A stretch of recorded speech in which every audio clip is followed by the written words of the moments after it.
Okay, I sorry. I thought I was unmuted. I have to check this streaming thing.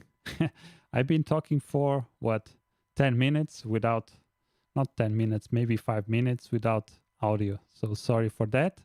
Um, I that's one of the things that I need to care about is I need to be a little bit more how can I say a little bit more um, what's the word that I'm looking for? Proficient in terms of live streams. But yeah, sorry about that. Let's go back again. Let's go from the start. Welcome back. My name is Tiago Duarte, and welcome to the Producer Show. This is a live stream that I'm going to do every Saturday around 6 p.m. And it's something that I want to start doing so that I can have a better feeling for what you want, what you need, what are your questions, what are your styles, and have a little bit of interaction with you so that I can understand what's going on in your production or music career, let's say, as a music producer, so I can help you better to reach your goals. So as you can see, I already have here some different setup. Now you can see me in the live stream. So I can switch between FL Studio and myself. And you see on the left, I have the chat so that I can see your questions, and also you can also see the questions that everyone posts. Unfortunately, there's no one watching this, but I probably have to promote this a little bit more. And yeah, so that this becomes a more regular thing. Of course, this is also my third live stream, so it is what it is. And yeah, so the idea here is to start having a little bit more interaction with you guys, my subscribers, my watchers, so that I can understand a little bit better what you want, what you look for in terms of a channel related to music production, so that I can help you more and help you better. And what else? Yeah, I think that's it. I have a couple of questions here on my comment section that I'm going to show you here. And one of the questions was from Tiago Beats, and this is Portuguese. So it's one of the actually is in both my videos here, in the English video and Portuguese video. But basically, it says my side tab is gone. How do I turn it on? And this tab is where the drums and packs are. So this is basically what I explained you, but you didn't saw because or you didn't listen to because my microphone was off. That's on me. And sorry. And let's go ahead here in FL Studio. So as you can see, everything is closed, but usually FL Studio comes with a couple of windows that we can show. And let's see, I think it's F9. So as you can see, we have all these windows. This one is the playlist. And if you are not a beginner FL Studio user, this will be a little bit boring, but there are some people that are starting out, so this can help. So we have several windows. This is called the playlist window. This is the channel rack. This is the mixer. And as you saw, they were coming up from nowhere in the FL Studio. This was because I was clicking on some shortcuts keys, and basically there's some windows that show up whenever you click some keys on your keyboard, and basically you can just disable everything. But if you go here to view, we have a section for the windows, and this is basically the windows that are selected that you can select here. And as you can see, clicked F5 and showed up the playlist. So if I click F5, the window playlist opens up and closes. And you can also have here, you can also have these buttons. These do the same thing. And as you will see, as you become more proficient with FL Studio, you will see that there's a lot of ways to do the same thing in FL Studio. And this is one of them. And the window that Tiago Beats was talking about is this here, the browser window. And you can enable it and disable it by clicking on Alt F8, which is a little bit harder to memorize, but it is what it is. So it's not Shift, it's Alt F8, and the window shows and closes, as you can see. And you can customize these knobs here by right-clicking in any empty area and do Edit, and you can just bring and drop the icons that you want, and you can bring them anywhere. Let's say I want to have, let me say, drag to move. Okay, let's say I want to have this one here and close it, and this helps me to create an arrangement. Actually, this is nice. I have to see what this is. Realign into workspace. I have to check that one. But yeah, that's basically it. I see we have a new viewer here. So welcome to the stream. If you have any questions, just leave them in the chat here, and I can take your questions related to music production, and I will try to answer them here in FL Studio. And basically what I want to do with this live stream is start getting all of your questions and try to answer them in videos so that I can help you speed up your process, and also to be in touch with you guys to see what you want, what you like, what are you looking for in this channel, so that I can tailor a little bit of the experience here so that I can give you more content and better content. Okay, let's go ahead and see if there is any other question. Let me see. Make tutorials in English language. Okay, this is not a question.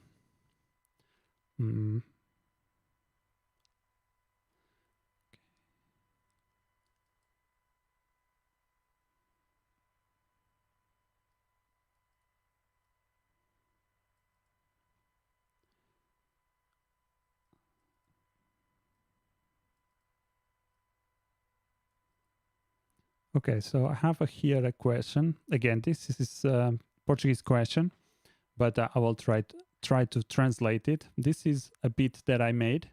This is a trap melodic beat, and basically this is using Codex, which is a plugin from Waves, which they say it's a replacement for Serum, which I don't believe, but it is what it is. And the question is, hi, Tiago, I really like the beat. Thanks for sharing. You're welcome. And I only have a question. How can you open Waves instruments? So to open not just Waves instruments, but any wave, any instrument, first you have to install it in your system. And this can be a little bit tricky sometimes. Installing plugins is not a easy thing sometimes, and especially with Waves. I bought the gold package which have a lot of instruments, and over the years and over the months I bought some of the VSTs that they provide. And one of the things that I find sometimes a little bit crazy here in FL Studio is the way they integrate with plugins. So every DAW has its own way to check how the plugins are working, and FL Studio, sometimes it can be a little bit hard to install all the plugins in FL Studio that are from Waves. The other ones are quite simple, but Waves is a little bit tricky.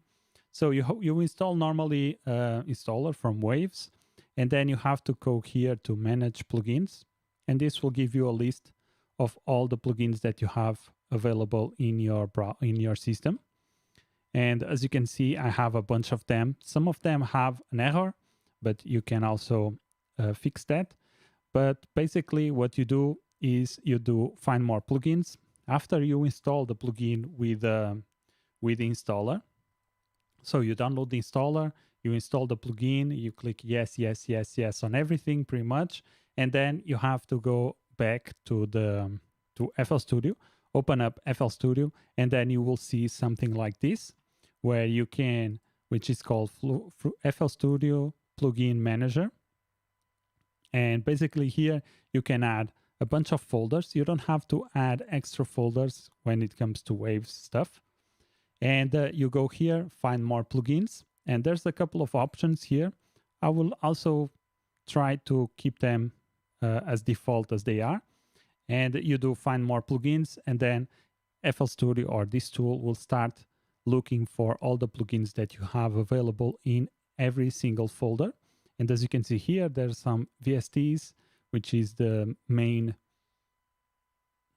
which is the main FL Studio, not FL Studio, which is the main VST plugin folder. And there's a bunch of VSTs plugins folders, and you can add your own folders. So there's a way to have extra functionality here. And then after everything is scanned, you will see that you have a big list of plugins. And if I put here waves, all my waves plugins will show here. And the next thing that you have to do, you either have to select here the plugins that you want to be featured in FL Studio, or you can just leave them like that, and they will show. Let's go here to the mixer. They will show here in your plugin list. As you can see, I already organized all my plugins from Waves. So I have a bunch of them that come from the gold pack or the gold bundle, I guess. And I also bought some other ones afterwards. So I have this Cream Tape Stereo, which I really enjoy. I have one of the plugins that I really like is the Linear Phase Multiband Compressor. I really enjoy this plugin, especially for mastering. This plugin is amazing. What else do I have here? Let me see. I have the Vitamin Stereo. This is also a very nice plugin that allows you to add some volume in certain areas, and also apply specific stereo combinations. So that you can select, for instance, the low frequencies as mono. Hi, Martin. I see your comment. Let me reply. Hi. Welcome to the stream. Probably I wouldn't have to say what I'm say out loud what I'm typing. So, Martin, if you have any questions regarding music production, just leave them here in the chat, and I will be able to see them and answer them. So let's go back here to FL Studio. And as I was saying, you can then select the plugins that you want. You can also have a different structure here for your plugins. As you can see, I put them all the waves plugins, I put them here in a folder so that I can have a fast access to them. And as you can see, I have a bunch of them. I also have some, let me see, I also have some plugins, which are, and these ones are not actually so organized. From Waves, I have the Bass Slapper. What else do I have? I have the Codex Stereo, and I also have some, I think I have another one, which is the not Addictive Keys, Electric Grand 80 Stereo. So this is also quite nice. It's a nice plugin. It takes a while to load. That's why I don't usually use it too often. And I have this one, but I also have another one. Yeah, Grand Rhapsody Piano Stereo. So as you can see, I have a bunch of plugins. And yeah, so I see your question. What plugins should we use for mastering? Yeah, that's a very loaded question. It depends on what you want to master. What type of style are you mastering? But I would say the first thing that I usually do for mastering, I have a setup that I have, a chain that I usually use it. But the first thing is EQ. I like to have, I can actually show you my mastering chain. And I have here my mastering version 4. And basically, whenever I click here, it loads all my plugins for my mastering chain. And as you can see, I have a bunch of stuff here. So there's a lot of stuff that goes into mastering.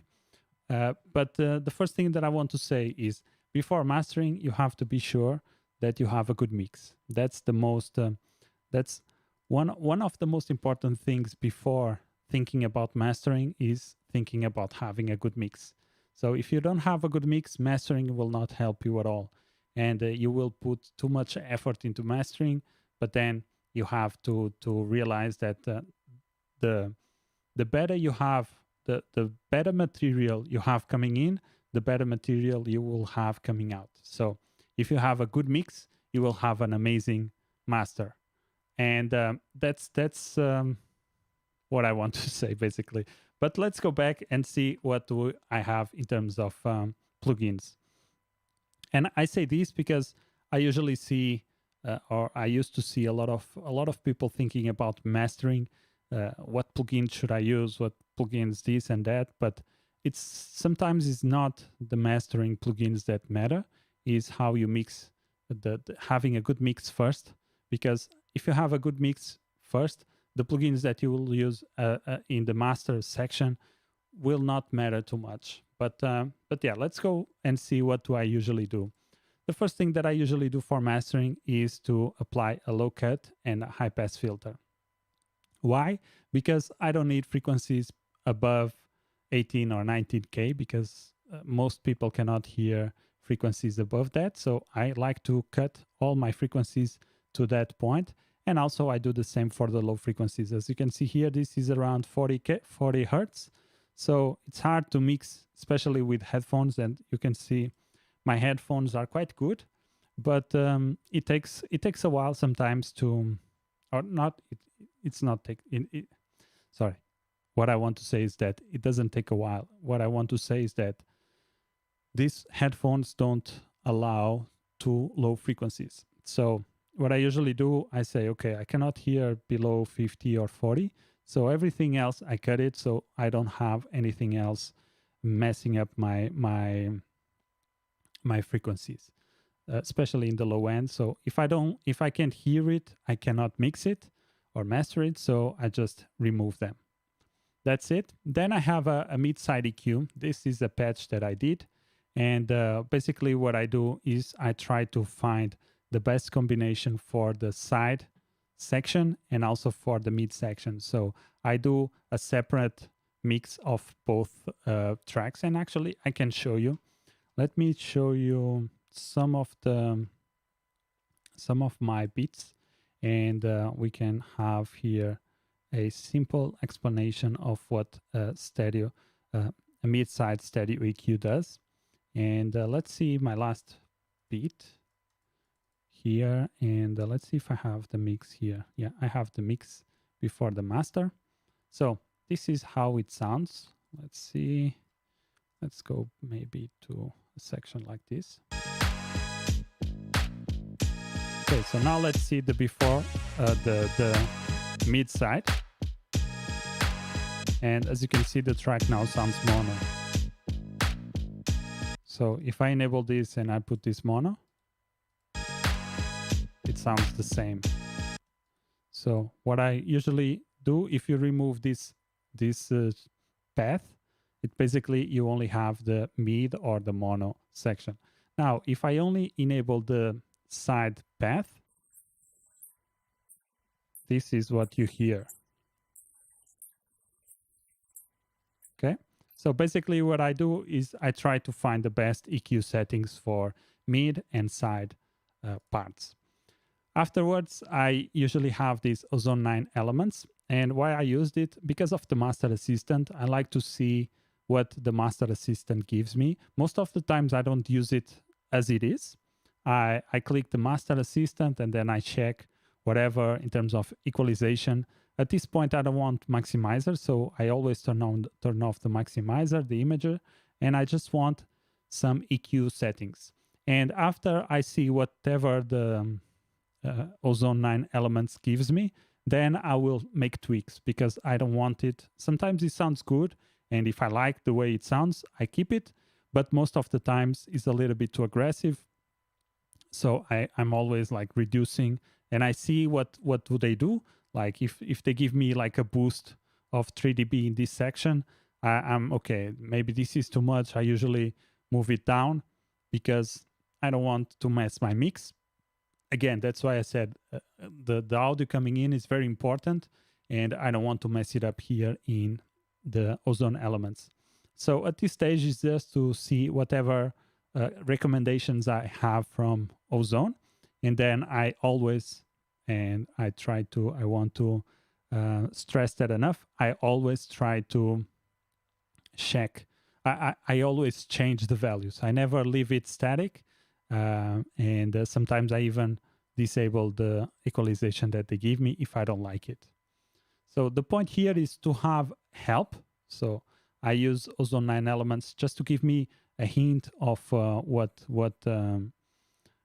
do they offer me, because I don't know what algorithm do they use to give this master assistant. But sometimes it works, sometimes it doesn't, and but most of the times I always tweak the values because I don't want to have a very aggressive thing.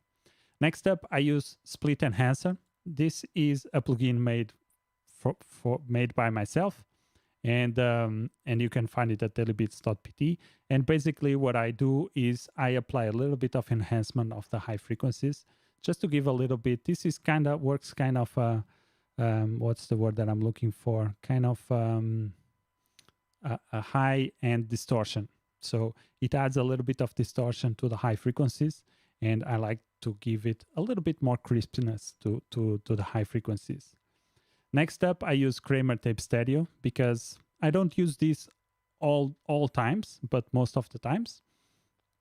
And this is to give a little bit of stereo saturation to the track, to the entire track. And you will see that it's hard to explain in words what this plugin does, because it's really hard to, you have to listen to it and you have to really focus on the low frequencies. But what it does, it makes the low frequencies way more smooth, way more warmer, if that's a word that we can use.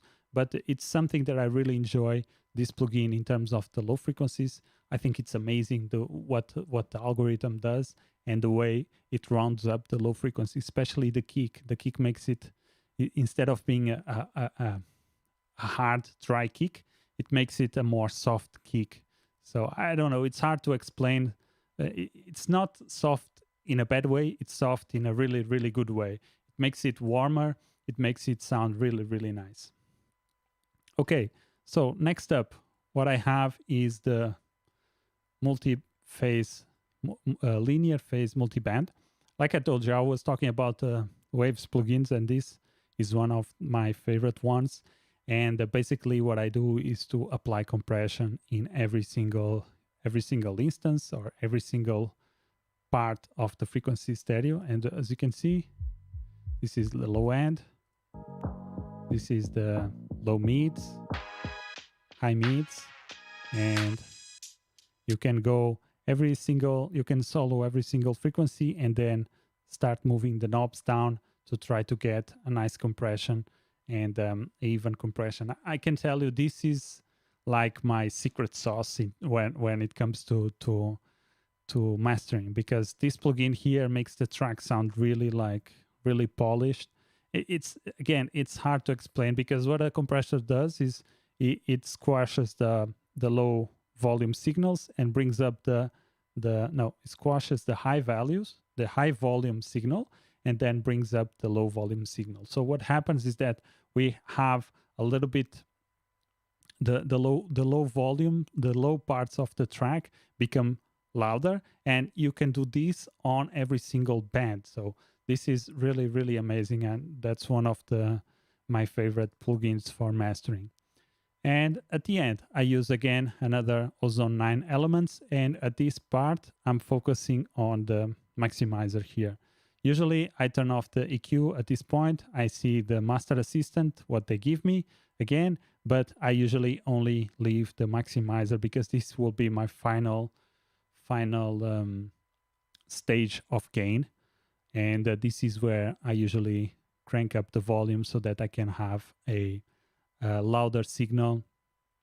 And yeah, that's basically it. And then I also have this pass analyzer to see my frequencies here, and also to see my spectrum analyzer to see if I don't know if this is a spectrum analyzer. Maybe this is a spectrum analyzer.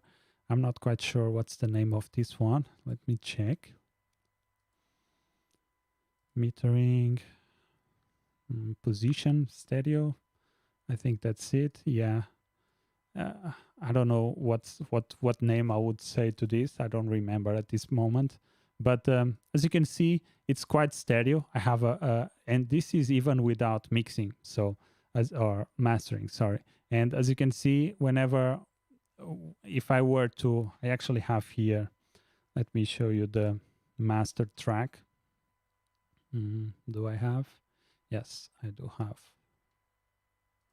And you can see already a difference in terms of blocks, in terms of the size of the waves. And as you can see here, the everything is louder and it sounds bigger. So let me disable everything so that we don't blast anything, and let's see the difference.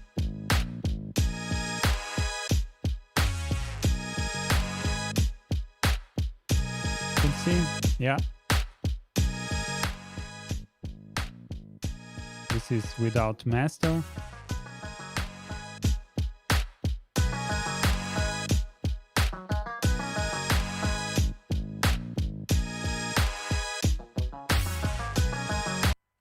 And as you can see, we have a very wide range of positions in terms of the mono, in terms of stereo, and also a very good balance of all the frequencies, which is quite nice. So that's basically it, what I do in terms of my mastering plugins. Again, you can use a bunch of plugins. They will all have different what's the word that I'm looking for? They will all have different, not specifications, maybe that's not the best word, but they all have different effects that you will find at the end of the day. And it depends a little bit on what you are trying to master, but I would say these are the most important things, at least for me, and that's why I have this as my master chain, is because I like I've polished my process of mastering, and it sounds good at the end. But one of the most important things is to have a better mixing, a better mix coming in, and then whatever plugins you use in your master, be careful also not to overdo it. But it's just basically bringing up the volume, applying a little bit of equalization, compression, some saturation, and that's basically it. So whatever plugins work for you, whatever plugins give you this type of tools, it's fair game. And there's no definite rules in terms of mastering or music production overall. It's just whatever sounds good, and that's what matters. And that's why I was stressing a little bit of the it doesn't matter too much what plugins do you use. It matters what the audio coming in you have. So focus first on having good how can I say, having a good mix, because I can tell you right away that I use these plugins because I have them. If I didn't have them, I would be able to have great sounding tracks, even with the stock plugins in FL Studio. So why? Because I understand what I'm doing, and I understand why I'm doing the things that I'm doing.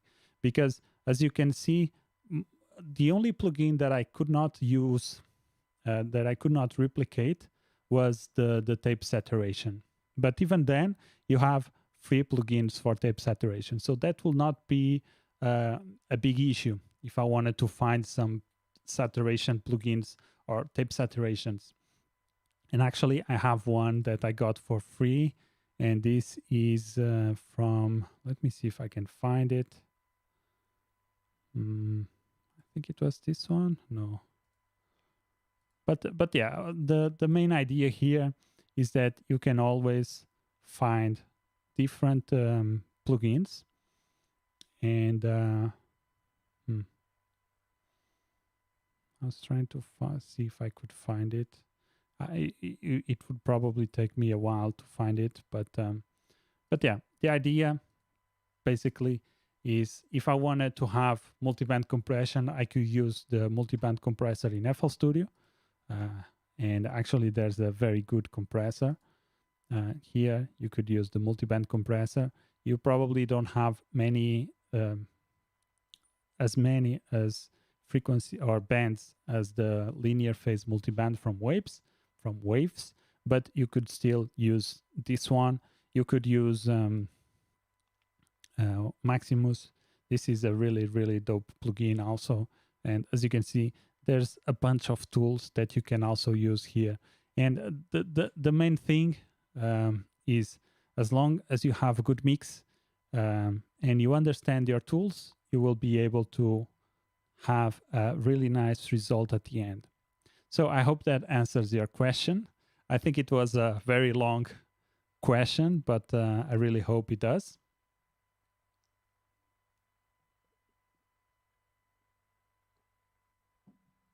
And by the way, thanks for the question. Let's go ahead and see what else do we have here. Okay, that's basically how you can bring up some Waves plugins. I explained that. What else? Thanks for the explanation. Let me see. Thank you very much. Thanks for the help. Your channel deserves more attention. I really appreciate that from my heart, but it is what it is. It takes time to grow on YouTube, and I already knew that coming in, and I do it because I like it. Of course, I also want to have more recognition on YouTube, but the main thing here is to give content to you guys so that you can become better and enjoy what I'm doing. Because I can do this even if I didn't like music, I wouldn't be struggling. I cannot say maybe struggling, but I wouldn't have like I think I'm on YouTube for like 4 years, maybe 4 years and a half. And if I didn't like what I do, I wouldn't be spending all my nights and all my weekends working on this YouTube thing, and still having my own job, and still working out, having my own responsibilities. And I do it because I like it. And but yeah, I really appreciate that you think that the channel deserves more attention. I'm working on it. I'm working on trying to build better content so that the algorithm is a little bit more friendly to this channel. But yeah, it is what it is. I know that it takes a while to grow on YouTube, and I'm okay with it. It's nothing new. Okay, so let's continue with the other questions. Okay, so how to create FPC presets. The question is, my save preset as is grayed out no matter what. What am I doing wrong? That's a funny question. Let me see what's going on. Let's open up FPC and let's see what it does. Save preset as. I don't know. I might have an idea of what's going on. Is you are not using a legitimate version of FL Studio. And yeah, as you can see, I bought all the stuff that you see here on my channel is either free, anyone can use it, or is bought. So I know that sometimes it can be expensive, and I used illegal copies of software in the past. I don't do that anymore nowadays. But yeah, since I started YouTube and I said, okay, let me try to make money out of this music thing.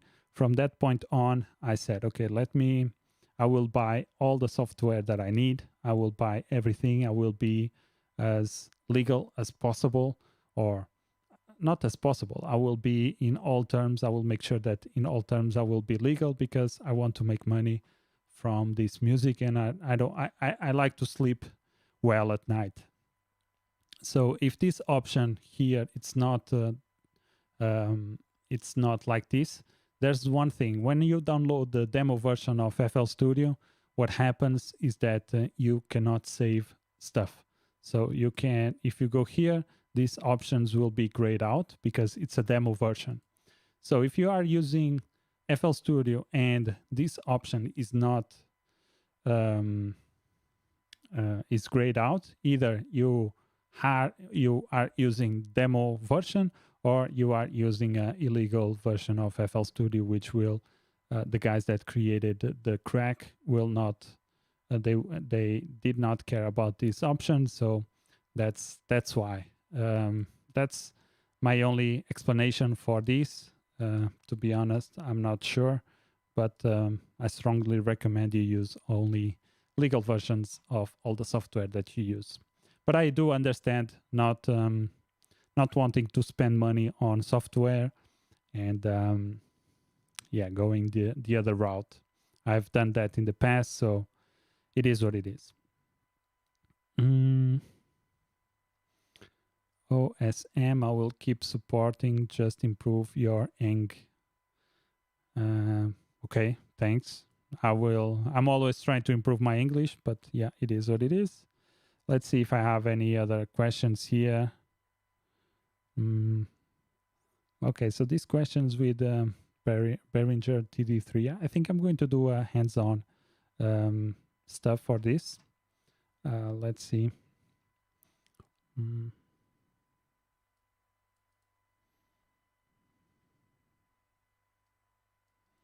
How do I use a wave file that I drag into the direct wave? Okay, I don't think I ever did that. So let's see. Direct wave, where is it?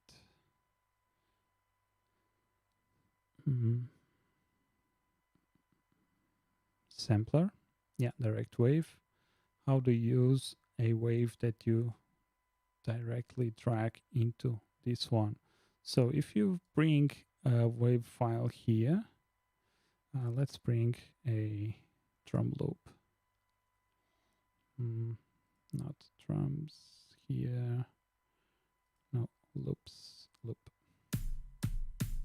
Okay, if I bring something like this, what happens is that this starts to change the pitch. But basically, if I click on this, on the knob, the central knob that is red, you should be able to use the wave file. So if you want to export this anywhere else, I don't think that's possible. So what you have to do is just bring a new instance here and drag it again. So yeah, I don't think it's possible to just drag and drop this file.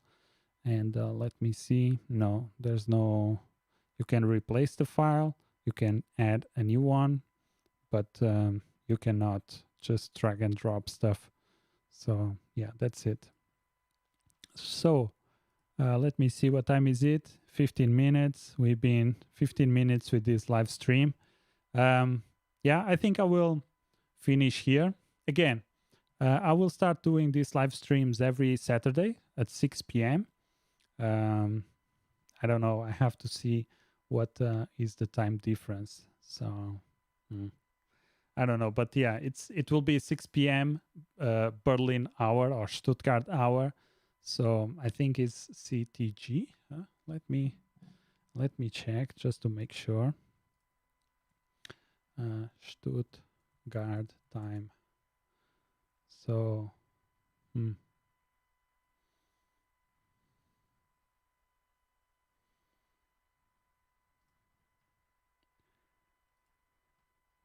okay, so this says,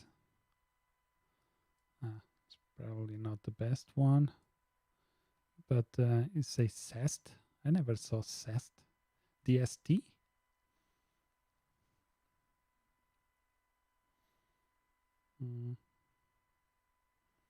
Let me see, time zone. CET, maybe. Yeah.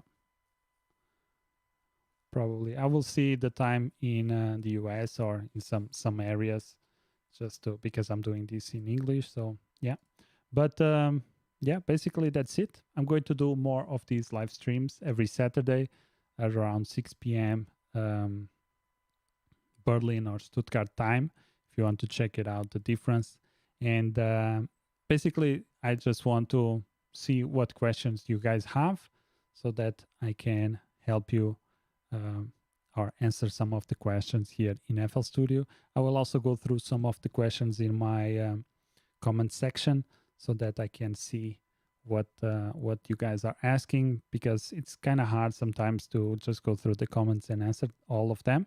So, and I also want to thank Martin. I think that's how you pronounce it. I'm not sure if that's, yeah, but that should be Martin. And thanks for your question. Thanks for joining the live stream. And yeah, I will be here next Saturday. So if you want to, if you have any questions regarding music production that you want to answer them here in FL Studio, just let me know. And it doesn't have to be just FL Studio. I can also answer questions in Ableton and Pro Tools, Studio One, even though Studio One is a low, what's the name that I'm looking for? It's an old version, but I can also answer questions on that one. I'm kind of fluent in any DAW that I want. So just to brag a little bit. But yeah, it is what it is, guys. Thanks for joining. Thanks for watching this, and I'll see you in the next one. Peace.